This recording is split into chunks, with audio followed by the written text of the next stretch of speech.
जय हिंद दोस्तों।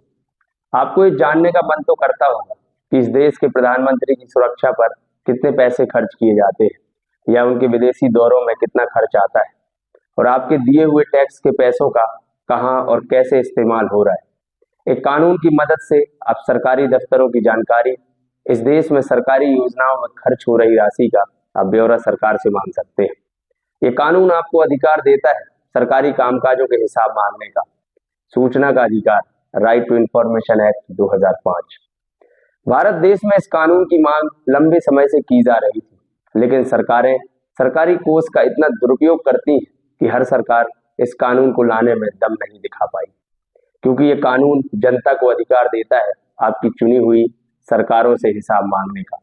तो वहीं इस कानून से सरकारी कार्यों में गड़बड़ी और होने वाले घोटाले भी उजागर होने का डर इन देश की सरकारों को रहता है।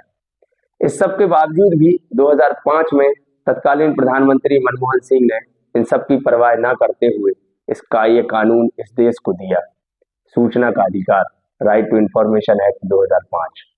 इस कानून के तहत आप सरकारी दफ्तरों में हो रहे कामकाज, सरकारी योजनाओं में हो रहे खर्च का ब्यौरा आप संबंधित विभाग से मांग सकते हैं। पुलिस में दर्ज हुई शिकायतों के मामले की जानकारी भी आप इस कानून की मदद से ले सकते हैं। तो कुछ विभाग इस कानून के दायरे से बाहर भी रखे हुए हैं। आइए जानते हैं कौन से विभाग आरटीआई के अंदर में नहीं आते हैं। देश की राष्ट्रीय सुरक्षा और अखंडता से संबंधित मामले आरटीआई के दायरे में नहीं आते हैं। यदि न्यायालय किसी सूचना को प्रकाशित करने से रोकता है तो वो भी इसके दायरे में नहीं आता है। ऐसे मामले जो देश की संसद या विधानसभा के विशेष अधिकारों का उल्लंघन करते हैं वो आरटीआई के दायरे के बाहर रहते हैं। आरटीआई आप ऑनलाइन और ऑफलाइन दोनों प्रकार से दायर कर सकते हैं। ऑफलाइन में आप आवेदन लिखें संबंधित विभाग में जन सूचना अधिकारी को और फीस जमा करें, जो कि आम नागरिक के लिए 10 रुपए और गरीबी रेखा से नीचे आने वालों के लिए निःशुल्क है। ऑनलाइन आरटीआई आप rti.online.gov.in वेबसाइट पर भी जाकर दायर कर सकते हैं। संबंधित विभाग को आपकी आरटीआई का जवाब 30 दिन में देना होता है और यदि 30 दिन में आपको जवाब नहीं मिलता है तो इसमें अपील भी की जा सकती है और इसमें 2 अपील करने का प्रावधान है। पहली अपील आप संबंधित विभाग के हायर अथॉरिटी को करें और दूसरी अपील सेंट्रल इंफॉर्मेशन कमीशन या स्टेट इंफॉर्मेशन कमीशन में आप कर सकते हैं।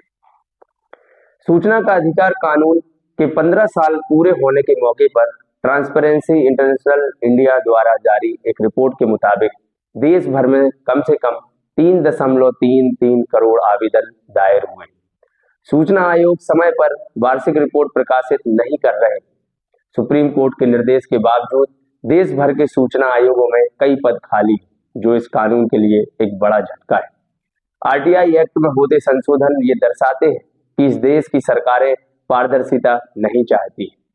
आदर्श सोसाइटी स्कैम हो, 2G स्पेक्ट्रम स्कैम हो या एमपी में हुआ एमपी व्यापक घोटाला, ये सभी आरटीआई कानून के तहत ही उजागर हुए हैं।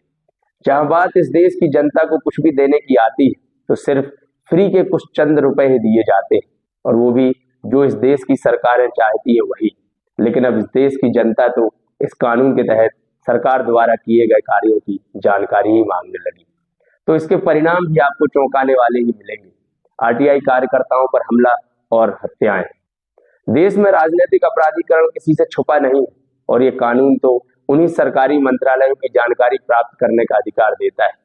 तो ऐसा करने पर या आरटीआई लगाने या किसी भी कार्य का ब्यौरा मांगने पर आवेदकों के ऊपर जानलेवा हमले भी किए जाते हैं और कई मामलों में तो आवेदकों को अपनी जान भी गंवानी पड़ जाती है। ऐसे कई मामले आए दिन अखबारों में सामने आते हैं। तो वहीं कुछ इस देश के सच्चे और जिम्मेदार नागरिक इसके बावजूद भी पीछे नहीं हटते हैं और अपनी जान की परवाह न करते हुए सच को सामने लाने की कोशिश करते हैं। उम्मीद करता हूं कि आप भी इस कानून की मदद लें और इस देश में हो रहे कार्यों की जानकारी लें और इस देश में भ्रष्टाचार को रोकने में भागीदार बने। इस वीडियो में इतना ही। वीडियो पसंद आई हो तो वीडियो को लाइक करें और ऐसे ही वीडियो देखने के लिए चैनल को सब्सक्राइब करें। धन्यवाद।